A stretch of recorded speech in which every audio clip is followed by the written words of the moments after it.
to share my screen and you can tell me if you can see it. Can you see the screen? Yes, Great. we can see it. Thank you. Fantastic. So thank you very much for the invitation to join you this morning. I'm a huge admirer of Child Rights Asia. I first came across you when, I think it was 2014, when I engaged in my first ever online global consultation. And it was on, it was for the UN General Comment on Public Expenditure. And we got such an amazing data and information back from all over the world, but I especially was very appreciative of what came from Child Rights Asia. So it's an honor and a privilege to be here. And hi, Januka, it's lovely to see you again and to share another platform. So my own work is largely on child participation. I write about it and I have a model because I'm an academic, but I also do a lot of consultation with children myself in my research, and a lot of that is global and on child rights. And as Januka said, one of the things that we did during the pandemic was supported COVID under 19 to do a global consultation. And I think, although I've been online for maybe 16, 17 years, we learned so much during COVID under 19 and also just generally in the pandemic. And I'm not going to talk about that today, but I've been asked to show you my model, which is also now being used very much for online consultation, as well as in-person consultation. So you're all totally familiar with this provision. I don't need to say anything about it. We know that every single one of our governments has ratified the convention, and every single one of our governments has therefore said that they will do everything they can to make this happen. Okay, but what we know is that actually across the world that is not happening, and it's not happening as well as we would like. And my journey with this started back in 2004, I think, 2003. And it was like Professor Noor, we have a wonderful set of children's commissioners. And in our first children's commissioner, on his first day in office, said he wanted to hear what children in the north of Ireland, where I live, thought about their lives. And I conducted that research. And what came back in that research was that there is this disconnect, then in Northern Ireland, here in the world, everywhere. And the disconnect is between the law, what Article 12 says should happen, between what children say is actually happening, and between adults' understanding. So in that research, what adults told me and others was that when we asked what about Article 12, they hadn't heard of Article 12, but we'd say, well, do you listen to children? And they would say, oh, of course we listen to children. We do. The voice of the child. It's really important to us. This was teachers, social workers, lawyers, judges, policy makers. They had this in their professional competences. But in the middle, we were talking to children. And what children were saying is, our views are not sought. People don't ask us what we think. They make decisions for us. If they ever do ask us what we think, then we're not taken seriously, or they don't do anything with what we tell them. Or if they don't ask us and we decide to try to tell them how we think without being asked, then often they think we are challenging adult authority, that we're being cheeky, and we get dismissed. So basically, this did not add up.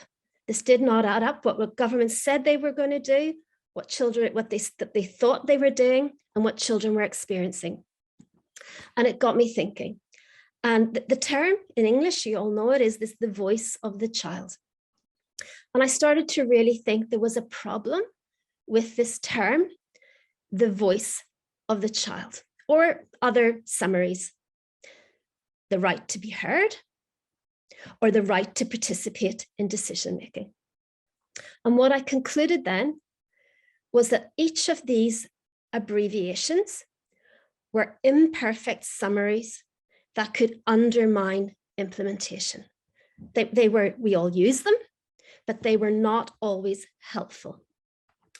And what I suggested then, which is the basis of my model, is that voice is not enough. We need space, we need voice, we need audience, and we need influence. And that is how we deliver meaningful child participation. So my background is in law, I'm a lawyer, and what I wanted to do was read, as we all should, Article 12 in the context of the other rights of the Convention on the Rights of the Child. And these were the rights that I chose.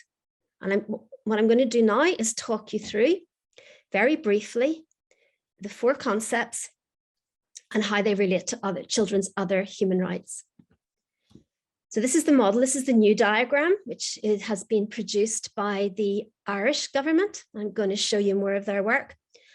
And the 4 concepts are basically that space, children are given opportunities to express views; voice, they're facilitated; audience, that they're listened to; and influence, that it's acted upon as appropriate. Starting with space, first of all, it is that we have to actively create the space. The obligation is to assure, which is a really strong word in a human rights treaty. That doesn't mean waiting till children tell us. That means going and creating spaces where they will feel, firstly, safe. And I think in the online discussion, I think the previous speakers have covered lots of really important points about what does safe look like in an online environment. And in some ways it's positive, because children can make it safe for themselves by not showing their face, by changing their name. They have a lot of control.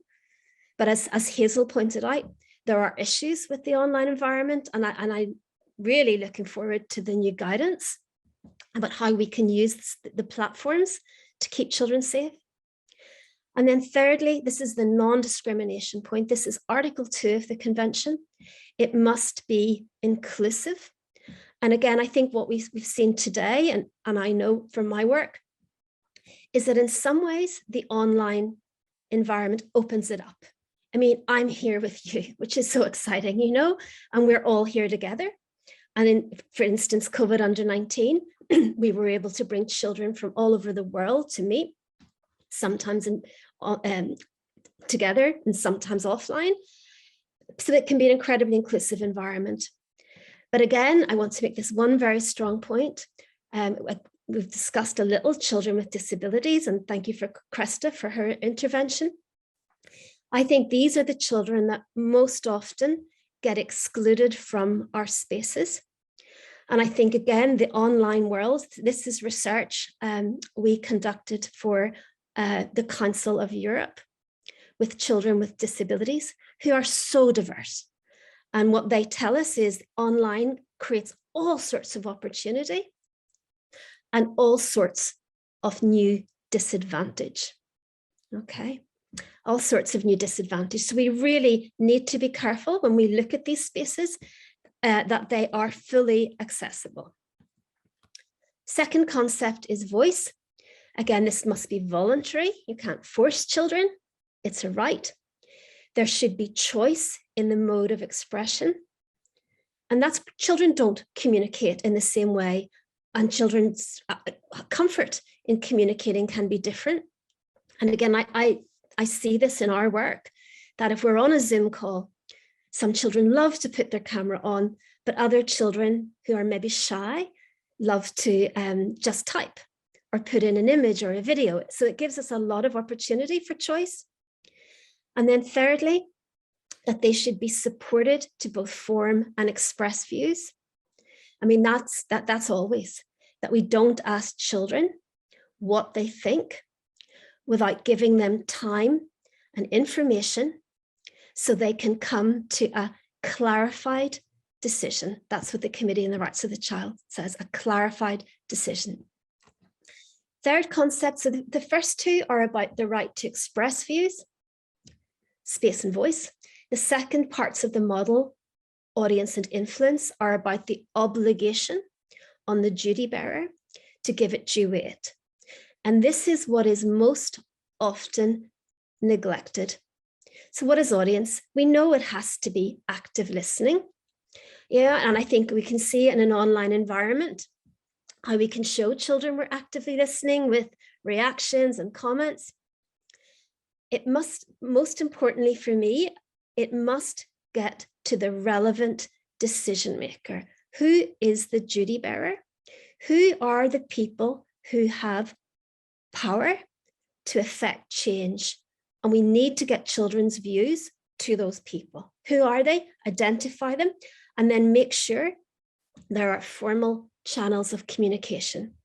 And again, what we have seen in the online space is that, and I think Januka gave a wonderful example, the possibility of Januka not having to leave Nepal and be at that high level event, you know, and speak to those key decision makers at the United Nations. So online opens up lots of possibilities. And then finally, maybe the most important thing is influence, that their views are given due weight. And here I think we need to be realistic with children, not manage expectations, because they should have amazing expectations. But what we need to know is that that children know what is possible and what is not. You know, what, when they come into space, what can we do, what can we not? It needs to be transparent, and that we need feedback and follow up. And this is what I have been doing recently, is thinking a lot, because all over the world, children still tell us, we love being involved in decision making. We really enjoy it. It's great for our confidence, but we don't know what happens to our views. We don't think we're taken seriously. So we have to think, what can we do to secure influence? What are our strategies? I have many about getting the decision maker up front. But one of the things we know, excuse me, pardon me, is that we need, I said years ago, we need to make it uncomfortable for adults to take children's views and ignore them. And I thought the answer is feedback. And we all think it's feedback. But I think our feedback to children is not good enough. And that I'm suggesting now that if we want good feedback, that we need to make it fast, because children, you know, grow quickly, move on, that it needs to be full, which I will talk about, obviously child-friendly language, and it must be followed up. And what do I mean by full? I think too often adult decision makers ask children their views and then say to them, your feedback is really important, or sorry, your views are really important. We will take it into account. Thank you so much. You know, here is a t-shirt, whatever. And what we now say is that if an adult asks for children's views, we insist that they respond in detail, that they must answer these questions. Tell children, what did you agree with? What surprised you? Always a good question. Did they disagree with anything? It is crucial to explain why you can't do something if you cannot do it, so children understand. Has it influenced your views? How? What have you decided? What is happening, and when will it happen? So this is what I'm suggesting as a way of creating. We're all, as Professor Nur said, at the independence of the Commissioner's Office, it's about state accountability. And this is how we ensure accountability. Feedback is a critical point or juncture in the accountability process, which is the heart of all human rights. So I'm not sure how long I have for time. Please stop me if I'm going over. I just wanted to show you that ultimately this is government's responsibilities. CSOs do amazing child participation work, especially CRC Asia. CSOs are supporting children, but it is government's obligation. And we want governments to do their job, to do what they promised. And I'm really proud of the fact that the Irish government is really doing wonderful work. It has an Irish national child and youth participation strategy. That's on top of its plan, its children's plan. It's a completely separate strategy. It now has a national child and youth participation framework, which is used across all government departments and agencies. This is one example from it.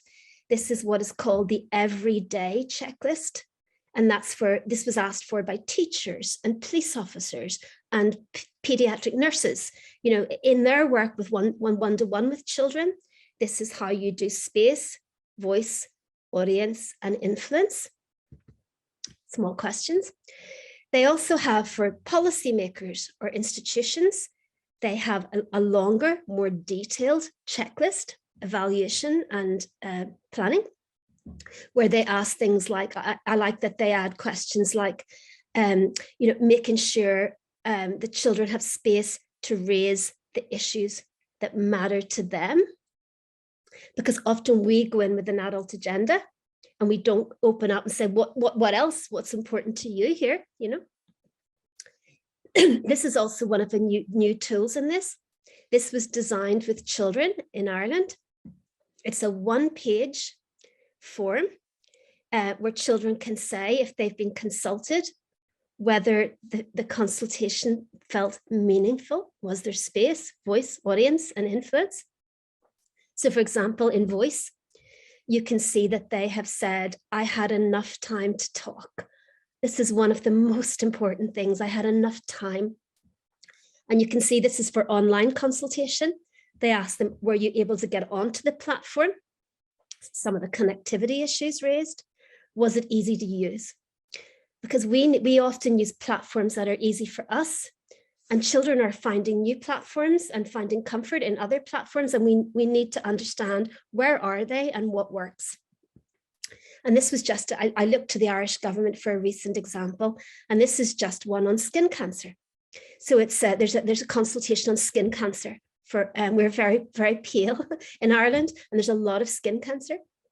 And they're asking the children, what do you think? And this was their response on the feedback about what they liked or didn't like about the online rooms. So they like the breakout rooms, they like the warm atmosphere, all the things that we're talking about, creating those online spaces as well. And that's me concluded. And I want to just say, this is the thing that is most quoted from my original article, apart from the model. It's this right is not the gift of adults, it's the right of the child. This is about entitlement. So when we have to move, when we can't meet children in person, and we have to do it online, as we've had to in the pandemic, we still have to make it rights compliant. And my model hopefully is a contribution to thinking about that. So thank you so much for listening to me, and I'm going to stop sharing.